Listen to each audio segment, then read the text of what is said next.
오늘 하나님의 말씀은 이사야 선지자가 예언한 영존하시는 아버지라는 제목입니다.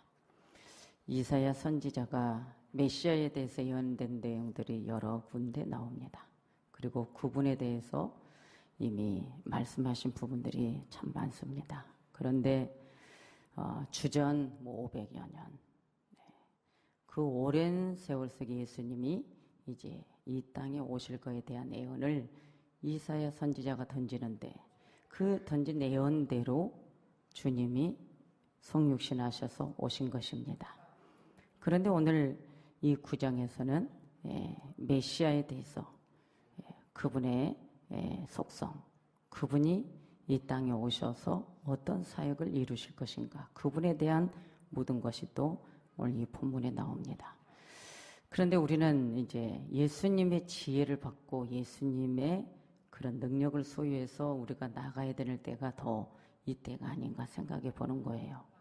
여러분, 이제 예수님이 이제 탄생, 또 성탄, 우리가 지금 준비하고 있는데, 항상 예수님의 그냥 막연하게 알고 있는 예수가 돼서는 안 된다라고 정말 실감합니다. 우리는 이 성경 말씀을, 우리가 이게 말씀을 항상 끼고 사는데, 이 창세기에서부터 요한계시록까지 우리가 오직 예수님에 대해서 말하거든요. 구약에서도 예수님에 대해서 말씀하고, 신약에서도 예수님에 대해서 말씀하고, 이런 말씀들이 계속 초대교회 역사에도 보면은 사도들도 예수님에 대해서 다 소개하고 예수님을 증인 삼고 예수님을 어떻게든 소개해서 예수님 잘 믿게끔 만드는 사도들을 또 보게 됩니다. 그런데 이 구약에서는 선지자들이 500여 년, 700여 년, 주전, 이런 앞으로도 엄청난 몇백 년의 기간을 두고 예언을 하는데, 그 예언이 그냥 이사야가 던진 예언이 아니라 하나님의 영감을 받아서 복음을, 말씀을 전하고 백성들을 올바르게 이끌어갈 때에, 그때에 하나님 메시지를 던지면서 메시아에 대해서 알리는 거예요. 그러면 자, 알리는 이사야 선지자와 듣는 백성들, 자, 얼마만큼 그 말씀을 듣고 준비했나? 이사야 선지자가 예언한 내용을 얼마만큼 기다렸고, 기다리긴 기다렸습니다.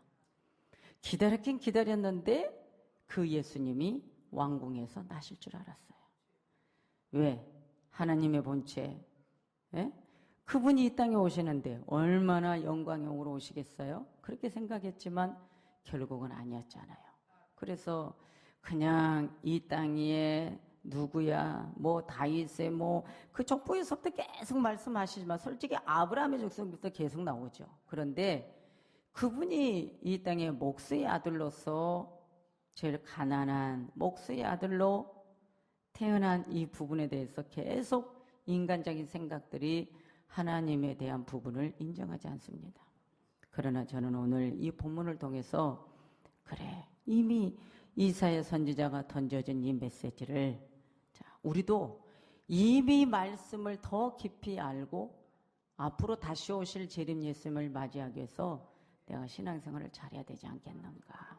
그래서 저는, 자, 이 구역에서 이사야 선지자가 예언된 내용들을 보면서, 오늘 우리는 이사야 선지자는 11장에도 마찬가지고 1장에도 마찬가지고 9장에도 마찬가지고 53장에도 마찬가지, 계속 예수님 메시아에 대해서 그분이 어떻게 오시고 어떤 모습으로 오시고 이런 부분들이 나오는데, 오늘은 여기서 이제 예수님이 어떠한 사역을 이루시는 칭호가 여기에 나오는 거예요. 그런데 한 아기가 태어났는데, 한 아기가 나는데 그 어깨는 정사를 메었다. 자, 이것은 오늘 왕의 통치권인데 그 통치권을 어깨에 정사를 메었다. 쉽게 말하면 여러분, 이 땅에서 왕은요, 그의 신하들을 행정정을 맡기고 다 신하들이 일을 합니다. 그런데 예수님은 우리의 죄를 담당하러 오시고 인류의 죄악을 담당하러 오셨기 때문에, 그분이 사망을 생명으로 옮기러 오셨기 때문에, 인간을 만드신 하나님이 직접 우리 죄를 사러 오셨기 때문에, 그분이 직접 십자가를 지러 오셨기 때문에, 그분은 어느 누구도 예수님이 그의 정사를 맨 예수님이 누구도 도와줄 수 없는 일인 거예요. 그분 혼자서만 메어야만, 그분 혼자서만 짊어져야 될 이 정사. 여러분, 우리는 그래서 이런 예수님의 이런 은혜가 있었는데 이사야 선지자가 이 예언을 했다. 그러면 그 예언을 한 것을 우리는 시간이 예를 들어서 몇백 년이 되든 1000년이 되든 메시아가 이 세상에 오신대, 그러면 우리는 기다려야 돼요. 깨워서 기다려야 되는 거예요. 그럼 그때 당시에 초림 예수님을 기다리는 거잖아요. 그분이 이 땅에 오심, 초림에 대해서 말씀하신 건데, 자, 그러면은 오늘 우리가 하나님의 말씀을 많이 들었어요. 많이 들었는데 오늘 말씀을 들으면서 우리는 이제 예수님이 이 땅에 오셔서 우리를 대신해 갈보리 십자가에서 죽으셨고 부활하셨고, 우리는 이제는 다 증거가 돼 있어서 예수님이 아니면 구원이 아니라는 것을 우리는 이제 믿고 신앙생활을 하는 거예요. 그럼 우리는 이제는 누구를 기다려요? 다시 오실 재림 예수님을 기다리는데, 여러분, 그때 당시에 초림 예수님이 오시기를 예언했던 선지자들의 그 예언을 들으면서 얼마나 변화되었나? 변화 안 됐어요. 제사장들도 변화 안 됐고 백성들도 안 됐어요. 하나님이 뭔가 탁 통치를 하면 그때만이 엎드렸지, 또 축복하면 다시 교만해졌고 하나님보다 세상의 걸 더 사랑했고 우상을 믿었어요. 그런데 결국은 그분이 오시라는 대로, 그분이 오시라는 그 시대, 그때에 정말 예수님이, 실제 예수님이 오신 거예요. 그래서 오셔서 이러한 십자가 사건을 보았고 여러 가지 사건들을 보았어요. 그러면 구약에서도 마찬가지예요. 여러분, 예를 들어서 열왕기하 2장에 엘리야가 이제 승천하고 나서 엘리사가 엘리야의 갑절의 영감을 받고 사역을 하실 때 첫 번째 그 사역이 여리고의 물사건이었거든요. 그 여리고의 물사건도 뭐였어요? 여리고에 농사를 짓거나 과실들 보면은 다 열기는 잘 여는데 익지 못하고 귀한 자리에 떨어져 버리니 이 백성들이 고민거리가 가장 심각한 것이 열매가 익지 못하고 떨어져 버리니까 처음에는 엘리야만 의지했고 엘리야만 인정했지만은 엘리사가 갑절의 영감을 받고 엘리야는 이제 결국은 이제 승천하고 없으니까 이제 엘리사에게 와서, 그렇게 엘리사를 못 믿겠다라고 했던 이 백성들이 엘리사에게 와가지고 자기들의 고민을, 자기들의 근심거리를 엘리사에게 털어놓으니까 엘리사가 뭐했어요? 새 그릇에 소금을 담아와라. 새 그릇에 소금을 담아와가지고 물 근원으로 가서 뿌리니까 물이 좋아져서 다시는 그 과실들이 기한전에 떨어지지 아니하고 열매가 되었단 말이죠. 우리는 그런 사건들을 보면서, 자, 여기서 우리는 예수님의 상징적인 부분이 나온단 말이죠. 여러분, 엘리야 시대든 엘리사 시대든 다 보면은 예수님의 상징적인 부분이 나오는데, 새 그릇에 소금에 물 부는 지금 누구예요? 여러분, 하나님의 말씀, 물을 고쳤을 때에 기한전에 떨어지지 아니했다. 자, 그러면 우리는 이제 이 생명의 말씀은 생수인데, 이 생수의 말씀은 여러분 절대로 썩지 않습니다. 이 생수의 말씀은 변질이 없습니다. 이 생수의 말씀은 어제나 오늘이나 내일이나 언제나 하나님 말씀은 동일하고, 그 동일하다는 것은 하나님은 변함없이 영원히 존재하시며 영원한 사랑으로 오늘 우리를 지키시고 보호하시는 영존하시는 하나님이라는 것이죠. 그러면 그분이 이 땅에 오셔서 우리에게 정사를 메었어요. 어깨에 정사를 메어서 통치를 해서 결국은 그분이 십자가를 지시고 우리에게 부활이라는 생명을 주신 거예요. 그런데 그분의 그 죽음, 그 십자가의 그 죽음, 여러분, 이사야 선지자가 여기에 간단한 이 두 절을 통해서 예수님의 이 부분에 대해서 말씀을 하시는데, 어깨는 정사를 메었는데 그분이 참 기묘하다. 뭐가 기묘하냐 그 말이죠. 뭐가 기묘할까? 누가복음 23장 44절 46절을 보면은 만민을 위하여 대속의 죽음을 죽었다. 만민을 위하여. 그러니까 참 기묘하다. 그 기묘한데 뭐냐? 누가복음 24장에서 예수님 말씀하신 대로 또 이사야 선지자가 예언하는 대로 그분이 뭐 했어요? 죽은 지 사흘 만에 살아나셨다. 참 기묘하다 그 말이죠. 우리는 인간의 이 생각으로는 어떻게 죽었는데 살아나느냐, 이것부터 우리가 의문을 품기 시작하면은 예수 못 믿어요. 그런데 믿어진다는 게 여러분 참 이게 우리도 기묘한 거예요. 여러분 믿죠? 안 믿고도 오죠? 교회 안 믿고도 와. 그냥 와. 종교적으로 그냥 신앙생활하면. 그런데 그들 중에 우리가 죽은 지, 예수님이 십자가에서 죽으신 지 사흘 만에 부활하셨어.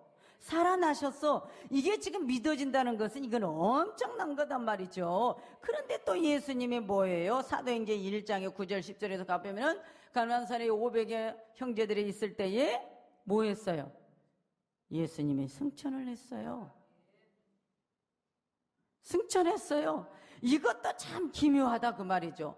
여러분 하늘에서 구름을 타고 승천하셨어요. 여러분 구름 타고 승천할 수 있어요? 우리 생각으로 이해가 안 된다니까요. 여러분 예수님이 물리를 걸어가요. 이해할 수 있어요? 예수님이 죽은 나사로를 살려내요. 예? 예수님이 첫 번째 사역에 가나 갈릴리의 가온인 잔치에서 맹물을 포도주로 만들어내요. 소경의 눈을 뜨게 합니다. 실로암에 침을 뱉어서 흙을 이겨가지고 발라요. 여러분 기묘하지 않으세요? 신기하단 말이죠. 그러니까 그분의 기묘함을 이사야가 예언을 한 거예요. 그러면 그 예언된 내용을 우리가 그분이 이런 분이 오신대. 이런 분이 오신대. 그러면 우리는 고대하고 기다리다가 시간이 흘러 처음에 들었던 고대함, 처음에 들었던 사모함, 이런 분이 오신대. 아니 하나님 그분이 오신대. 그럼 처음에는 다 좋아서 기다리다가 세월이 모르겠어요. 3년? 4년? 우리 인간은 세월이 지나면 기다리고 사모했던 마음이 다 식어져 버려요. 기다리다 지쳐.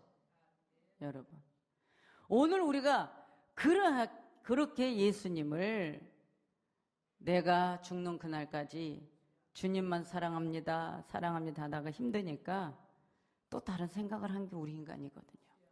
그런데 여러분 이사야 선지자가 500여 년 넘는 그러한 세월 동안에 이것을 먼저 예언을 던졌을 때에 이 말씀 얼마나 기다리고 사모할까요? 그러나 우리는 사복음서에 와서 보면은 성전을 지켰던 안나도 보면 기다리다가 만나고 시므온도 기다리다가 예수님 만나고 기다린 자들이 있더라고요. 그런데 이렇게까지 그분의 죽음이, 십자가의 죽음이, 그분의 부활이, 그분의 승천이 참 기묘하다. 그러면 우리는 이 세상에 그 어느 누구도 어떤 성자라도 이러한 묘사, 이러한 기묘, 이런 참 기묘자가 없어요. 예수님밖에 없어요. 예수님밖에. 그러면 예수님밖에 없다라고 하면 우리는 예수님을 아주 귀중히 여기고 그분이 다시 재림 예수님 오실 때까지 우리가 신앙생활을 잘 해야 돼요. 말씀을 잘 지키고 신앙생활을 해야 돼요. 아멘이죠? 그런데 그분이 또 모사라. 모사라. 자, 모사가 뭐냐? 보니까 원어로는 요에츠인데 뭐냐? 메시아께서 우리를 구원하시는 예수님 그 자체가 지혜가 정말 우리가 다 판단할 수 없고 생각할 수 없고 계산할 수 없고 측량할 수 없는 그분의 지혜는 엄청나다는 거예요. 그러니까 그 자체가 지혜예요. 그러니까 그 자체가 지혜인데 그 지혜를 예수님이 오셔서 제자들에게 너희들 지혜로우라는 거예요. 뱀같이 지혜로우라는 거예요. 여러분 뱀에게 장단점 속에서 그 장점을, 지혜를, 뱀을 묘사했어. 누구도 묘사하지 않았어, 예수님이. 솔로몬의 그 지혜도 하나님이 주신 거거든요. 아멘이죠? 그러면은 왜 예수님이 솔로몬의 지혜를 본받아라가 아니라 뱀의 지혜를 받으랬겠냐 그 말이죠. 우리가 영혼을 구원하고 우리가 예수님을 증거하는 데 있어서 우리는 주의 사명, 주님의 증인 되는데 우리는 뭐 하나 하면 얼마나 시끄럽습니까? 예수님이 오늘 뭐 살아? 그러면 우리는 지금 예수님을 그 형상을 담기를 원하잖아요. 하나님의 형상을 담는 우리거든요. 하나님의 성품을 담는 우리거든, 인간은. 그런데 마귀가 우리 안에 들어와서 악해져 버리는 거지. 원래 하나님은 우리에게 악한 자로 만들지 아니했어요. 그런데 오늘 이사야 선지자가 오늘 이 말씀 안 하는 거예요. 예수님이 지혜의 근본이다. 예수님만이 우리의 생명의 상담자고 예수님에게만 모든 걸 고백하고 예수님 위에는 그 어느 누구도 아무리 인간이 선하게 살고 착하게 살고 사람들을 볼 때 유일하게 보여도 아니거든요. 그래서 우리는 이 땅에 어느 누가 예수고 어느 누가 보혜사냐? 없어요. 예? 없어요. 어느 누구도 없어요. 여기저기서 이단들이 자기들의 지도자가 보혜사니 보면은 사람을 추종하고 사람을 따르지 예수님을 따르는 게 아니거든요. 단지 성도들이 말씀을 순종하는 것은 목사 말을 순종하는 것이 아니라 목사 입에서 나오는 하나님의 말씀에 하나님을 잘 섬기십시오. 하나님께 이런 믿음을 가지세요. 하나님께 이렇게 경배하세요. 하나님께 이렇게 하세요.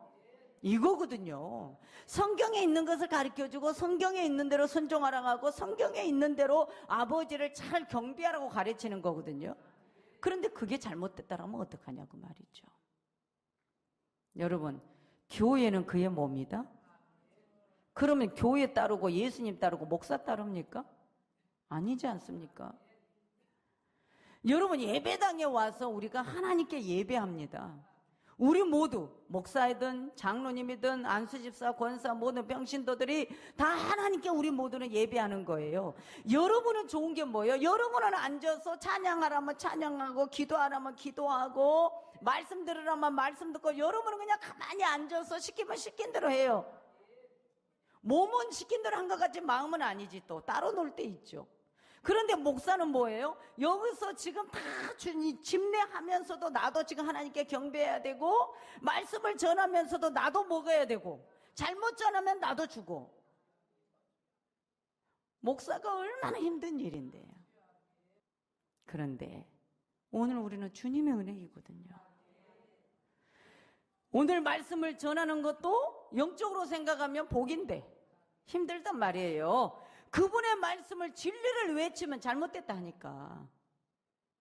인간적인 윤리를 말하면 좋다 하고 하나님의 윤리를 말하면 잘못됐다라고 하니까. 그런데 이때 당시에 이사야 선지자가 여러분이요, 예수가 오심에 대해서 몇십 년을 두고 말하는 것도 아니고 100년을 두고 말하는 것도 아니고 그 오랜 세월 동안에 예수님이 오실 것에 대해서 예언을 하는데 이분은 묘모사. 이분의 지혜는 누구도 따라갈 수 없는 지혜. 그 지혜가 뭐냐 그 말이죠. 악한 것들을, 어두움을 몰아내는 모사라 그 말이에요. 여러분, 오늘 사람은 참 여러분들이 마음에 무엇을 담았느냐에 따라서 여러분 긍정적으로 때로는 부정적으로 살 수 있어요. 얼마나 심각한지 몰라요. 내가 무엇을 담느냐, 끝없이 내려놓고 아버지를 바라볼 때, 그럴 때 아버지가 하시는 거예요. 사람의 힘으로는 할 수 없는 것들을 아버지가 하시기 때문에 아버지께 맡기는 이 믿음까지가 참 힘든 거죠. 그런데 어디서 맡기는 지혜가 오느냐? 인간이 뭐 할 수 있겠어? 사람이 뭐를 할 수 있겠어? 어떤 능력, 권세를 가졌다 할 수 있겠어? 하나님이 막는데 할 수 없단 말이죠. 할 수 없어요. 그러면 오늘 이사야 선지자가 이 예언을 했을 때에 이것을 칭찬 듣는 소리가 있었을까요? 아니죠. 미쳤나? 저 이사야 선지자가 지금 무슨 소리 하는 거야? 그런데 여러분, 그 메시아가 이 땅에 오시는데 모사를 가지신 분인데, 고린도전서 1장 30절에 가서 말씀 보면은요, 사도 바울이 말합니다. 털끝만큼도 어둠이 없으신 지혜의 소유자라는 거예요.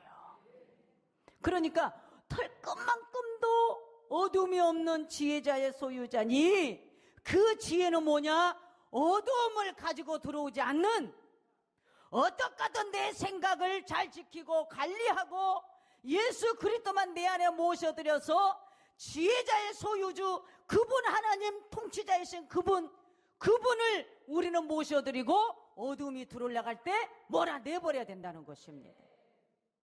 그런데 우리는 한도 끝도 없이 받아들일 때가 많다는 거예요.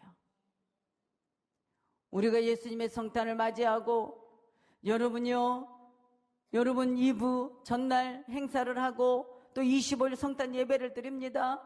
그래서 예수님이 이 땅에 말씀이 육신이 되어서 오셨기 때문에 우리가 그분을 알았고, 그분이 나를 위해 십자가에 죽으셔서 3일 만에 부활하셨고 40일 만에 승천하셨고, 그래서 오순절 성령을 보내셔서 우리가 지금 그 성령을 의지하고 우리가 신앙생활 한다라고 우리가 입으로는 신하고 믿음 생활하고 가지만은, 여러분 중요한 것은 오늘 이사야 선지자가 메시아가 오셨을 때에 이러한 성품을 가지고 오시는 것에 대해서 말씀해 주셨다는 거예요.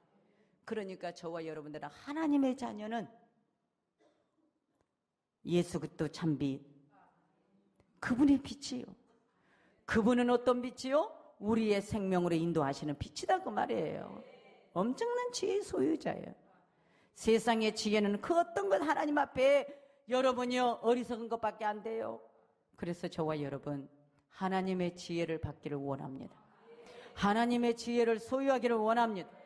그것은 뭐예요? 딱 하나만 명심합시다. 하나님의 성품이 아닌 것은 몰아내버리세요. 우리 안에 하나님이 기뻐하지 않는 것은 몰아내버려요. 그냥 강력한 빛, 예수 그리스도의 주신 샬롬, 이 평안을 모셔드리고 살으라 그 말이에요. 어떤 환경 속에서도 여러분 몰아내버려야 돼요. 왜? 그분만이 전능하신 하나님이니까. 우리가 그래서 성탄 오기 전에 이 말씀을 내 것을 받아들여야 되겠다. 전능하신 하나님 들어가 보니까, 자, 엘기브로이니 이분은, 하나님은 힘있는 하나님이다. 이건 엄청난 힘을 가지고 있다는 거예요. 지혜만 있을 뿐만 아니라 그것을 시행하시는 힘, 그 소유는 하나님밖에 없다는 거예요. 그래서 에레미야 32장 18절에 보면 주는 은혜를 천만인에게 베푸시며 그랬어요. 주님이 은혜를 천만인에게 베푸신대. 천만인에게. 아비의 죄악을 그 후 자손의 품에 갚으시오니. 여러분 무섭잖아요. 크고 능하신 하나님이시요 이름은 만군의 여호와이시니다. 여러분 전능하신 하나님이, 천지를 만드신 하나님이 이미 구약의 에레미야를 통해서도 증거해 주고 있다고 말해요. 그러니까 우리에게 나신 아기는 바로 전능하신, 천지를 만드신 하나님이다. 그러니까 저와 여러분, 우리는 그 하나님을 믿고, 우리는 그 하나님을 신뢰하고, 그 하나님을 경배하고, 어떤 일이 있어도 하나님이 도와주셔야 된다. 하나님이 내 안에, 내 삶에, 내 환경에 하나님이 하셔야 된다는 것을 여러분들이 내 마음에 믿고, 여러분들 끝까지 긍정적인 믿음과 사고를 가지고 하나님께 나아가야 될 줄로 믿습니다. 그러니까 예수님이 초림으로 오셔서 사복음서의 말씀 보면은요, 성령에 잉태하는 것만 해도 놀랍고, 물로 포도주 만드는 것도 놀랍고, 풍랑을 잔잔하는 것도 놀랍고, 물리를 걸어온 것도 놀랍고, 무화과 나무 뿌리를 마르게 한 것도 놀랍고, 죽은 자를 살리고 말씀으로 병자를 고치고, 다 바닷속에 고기까지 다 말씀으로 명해서 몰아넣고 들어오게 하고 이런 것들 다 모든 걸 보면서 그 하나님은 변함없이 지금도 우리에게 함께 하신다. 그러니까 영존하시는 아버지다 그 말이죠. 그 영존하시는 아버지를 예언하는 이사야 선지자. 아비아들, 원어로 아비아들. 아비아들은 뭐예요? 이 명칭은 그의 백성. 오늘 우리는 영존하는 아버지의 아들, 영존하시는 아버지의 그의 자녀. 우리는 그의 자녀라는 거예요. 그의 자녀이기 때문에 그분은 사랑이 한도 끝도 없다. 용서한다 했으면 용서하고, 너를 지킨다 했으면 지켜주고, 너를 보호한다 했으면 보호해주고, 너의 영혼을 책임진다 했으면 끝까지 책임지는 아버지다 그 말이죠. 그러면서 평강의 왕이다. 평강의 왕 사르샬롬. 주님은 우리를 평안 문제없이 우리를 지키시는 하나님. 그래서 요한복음 14장에 그 줄을 보면 나를 본 자는 아버지를 보았거늘 어찌하여 아버지를 보이나 하느냐. 나를 본 것은 아버지를 본 거야. 하나님의 본체를 말합니다. 그래서 그분은 나라를 오직 공평과 정의로 굳게 세우신다는 것입니다. 그 예수님 메시아를 이사야 선지자가 지금 예언한 거예요. 오늘 저와 여러분 그러기에 그 예수님을 믿고, 그러기에 그 예수님을 따르고, 그러기에 그 예수님을 여러분들이 성탄 그분을 맞이할 준비를 여러분 잘 하셔야 됩니다. 잘 하시는 건 뭐예요? 그분에게 잘 모실 수 있도록 준비하면 기분 좋아서, 여러분 우리가 귀한 손님 오면 귀한 손님 맞이할 준비를 하죠. 그럼 우리는 예수님이 오실 내 가정에, 내 건강에, 내 자녀에게, 내 환경에 예수님이 오실 준비하세요. 오실 준비를 하세요. 오실 준비를 여러분 잘 하세요. 그 준비는 뭐냐? 마음의 자세입니다. 마음의 자세입니다. 내 안에 기쁨의 주, 구원의 주, 생명의 주, 오늘 그분은 정말로 정사의 어깨를 메어 정말로 모사요 기묘자요, 오늘 우리에게 주시는 이 엄청난 이 은혜를, 영존하시는 아버지를 여러분들이 믿고 감사하면서 준비하는 이 해가 돼요. 이 해가 다가기 전에 예수님께 올바른 믿음으로 여러분들 굳게 세워져 나가기를 원합니다. 굳게 세워져 나가기를 원합니다. 굳게 세워져 나가기를 원합니다. 굳게 세워져 나가기를 원합니다. 기도합니다.